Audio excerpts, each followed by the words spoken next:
I hereby urge all my fellow contestants. You say what? All my fellow contestants. Papa, you're the play. They play. All my fellow contestants. Yes, my people, as it hot, it don't happen no. So the package Baba go UK. He reach there now. Question when they had for to answer for Nigeria, he reach there now. In office answer, he can't begin the same people when they begin answer question for her. And he said and debate. He come like say there is set exam, then but I say the answer. Make not talk too much. My opinion family, make now watch this video. I mean, I share me the word. See who APC they present. Give a who vote for. What's your name, please? Also. My name is Priscilla Winkbo. I'm a freelance broadcast journalist. So you've spoken a great deal about what you've done in Lagos, and yes, we're very aware of it, and you're a team player because you're able to include everybody else, and we appreciate your team here today, and they're very capable, and we can see that they have the capacity and the capability.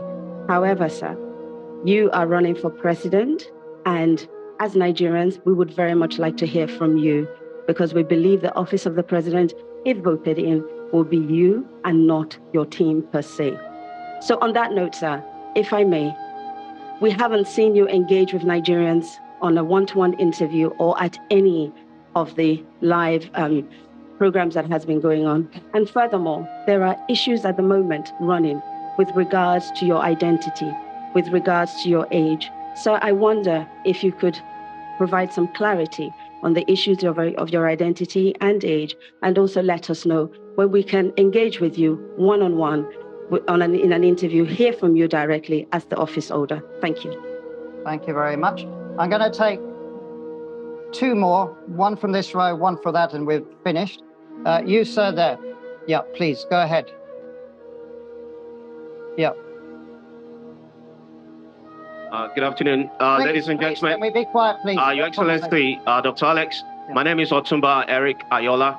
I'm the Secretary of the PSA UK Progressive Solidarity for Ashiwaju. My question to you, Your Excellency, sir, is about the health sector. We know that we're suffering a great deal in Nigeria as per health. So, sir, how do you intend to do two things? One, uplift the provision of health in Nigeria. And secondly, how do we stop the brain drain of our best doctors, nurses escaping Japa to the UK or anywhere else? Thank you. Thank you very much. And we'll take one more and that's it. We had many questions online about health also and what a Tinubu administration would do about health. So this is going to be very difficult for me. So the gentleman there, yes, you, sir. We're going to have a microphone coming to you. This is the final question. Yeah, there, please, go ahead. Good day, ladies and gentlemen. Mr. President, my name is EJ Balangalari. Please. Mr. President, my name is EJ Balangalari, a member of the APC from Adamawa State. Your two opponents, Alhaji Atiku Abubakar, has prided himself as a unifier, but has failed to unify his party. And the other one, I will not mention his name, is running his campaign on religion. After May 29th, how do you intend to unify Nigeria, and what should we expect your cabinet to look like? Thank you very much. So you have 4 questions there, which were, how are you going to unify Nigeria after elections? That's the final one. Health, what are your health policies for Nigeria if you become president? The other one was the lady, I forget your name. Priscilla asked about, are you going to do one-to-ones? And also there's speculation about a number of issues around yourself. I guess I've read on the internet about health and various things. People are asking questions. And then there was the final question about that the UK-Nigeria defense partnership doesn't seem to have delivered. What would you like to see a bilateral defense arrangement with the United Kingdom? How could it help Nigeria? Those were the questions. Okay, like I would still want to adopt some of the method I did to show the team and the capacity that we have. The woman leader for APC can answer the question of the health, I believe. That personal question, I will leave it to the last contribution. Okay. So get answered last of all. Yeah. Please go ahead. And Go ahead, please, on health. Let's move ahead. and then we call on the Speaker of the House of Representatives, Bajabia Mila, to contribute on this on the second question. Go ahead. Thank you very much for this opportunity. I want to very clearly state that the Asiwaju Bola Ahmed Tinubu's administration, when voted into power, is really very specific on achieving universal health coverage through certain indices, which we will be working at as a government. His Excellency has clearly stated that first, we need to fix the health system of Nigeria and improve on what is there already, providing the right environment in terms of the pay, in terms of the engagement, in terms of training of health workers, improving of the facilities, that's the infrastructure that we need to give Nigeria quality healthcare services. More importantly is the fact that we want to move into a system where we can make our primary healthcare more functional. Asiwaju Bola Ahmed Tinubu is also concerned in providing access for healthcare to everyone. He's going to do this by ensuring that he provides free healthcare for pregnant women and children under 5, and ensure that everyone has a mandatory contribution to our health insurance scheme. Beyond this, Nigeria has been more dependent on importing drugs from outside the country, vaccines from outside the country. He is going to also go into health manufacturing, where we'll produce the essential medicines that Nigerians can consume. But most importantly is the fact that he would look into the issue of brain drain and turn it around to become brain gain for Nigeria. All of us seated here, we have many doctors, many experts outside Nigeria, and that's why he's here today in the diaspora to interact with you. He would attract all of this brain down into specialist hospitals that will be built across the geopolitical zones in Nigeria. That's way we can give quality healthcare to Nigerians and equally prepare for the next pandemic if it ever happens. Thank you very much. Thank you very much. And then we had the speaker. Where is he? There he is. In order to pronounce your name right. Go ahead. Kabaja Mayala. Just call me Baja. That's fine. What was the question, please?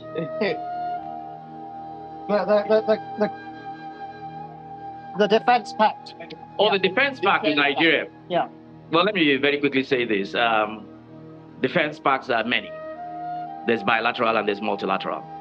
And it's not just the UK that has signed the defense pact in with Nigeria. I'm not sure what indices or the measurements that were used to say it has proven nothing. If that defense pact was signed in 2018, we're now in 2022. I think it will take the most ingenious person to say that there has not been a trajectory or change between what we had in 2018 in terms of flags being hoisted in their various local governments and what we have now.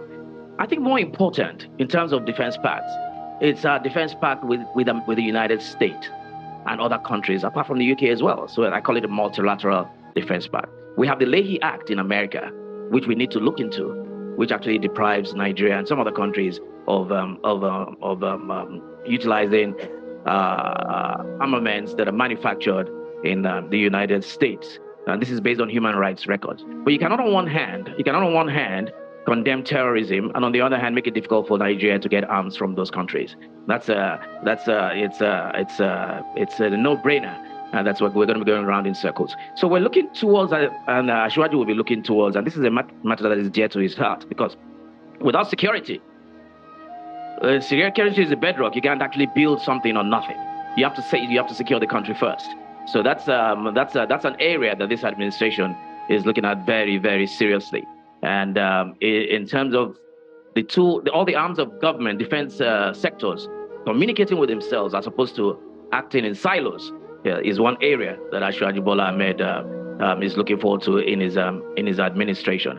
And I just want to use this opportunity to say this: there's going to be a lot of intersection between all the candidates and their programs and their manifestos, and you're left with only one thing. When everybody's addressing the same thing and more or less saying the same thing, obviously following the lead of Ashwaju, you're left with one thing. And that's what happens all over the world. A candidate runs on his record. So we are left with a track record of all the candidates that are running. And somebody's track record is there for all to see. It's there. Some people may not want to hear about Lagos, but it is what it is. He's done it for 8 years. He continues to do it in Lagos and everywhere else that he touches. So that is all we can depend on. Not speculation, I will do. You have before you a thinker and a doer.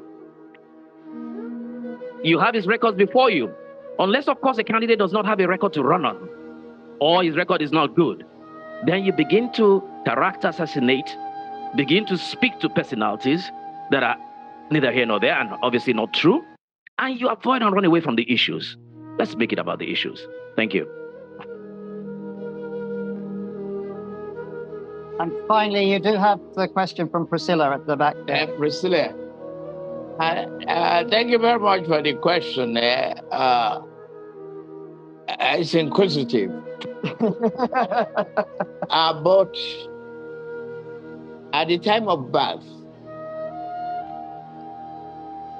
I was dated March 29, 1952, and the family record.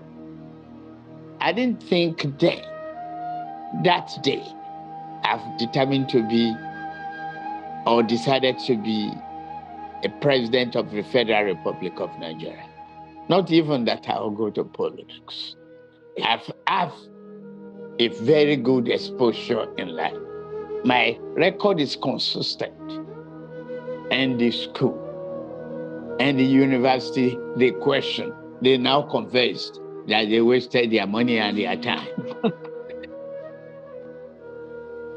The record is there. The transcript is there. So in March 1952,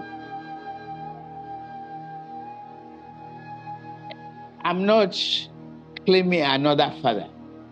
I am Tinubu and Tinubu proper. If they want a DNA, they could as well require for one. One of them has been even accused of not being a Nigerian citizen. I didn't touch that area. Yes. Equally, it remains the same. Deloitte, Chicago State University, where I graduated, has attested to that. Now I can announce that I've received my original replacement degree certificate from them. The Deloitte trained me as an accounting firm. Mobile has attested to my record, a standing record. I got to the pinnacle of my career. And the private sector, who among them can brag about it?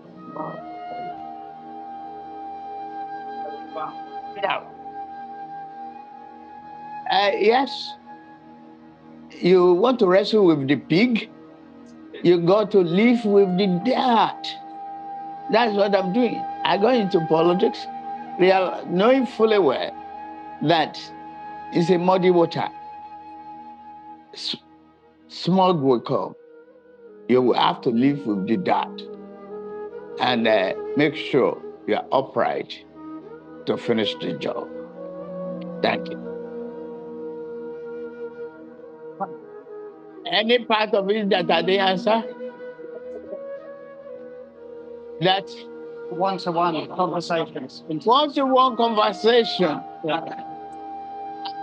Excuse me. Hey, be quiet. Why? I see myself as a marketable individual. Want to use me to make money, and I'm saying no. All right. Ladies and gentlemen. Thank you.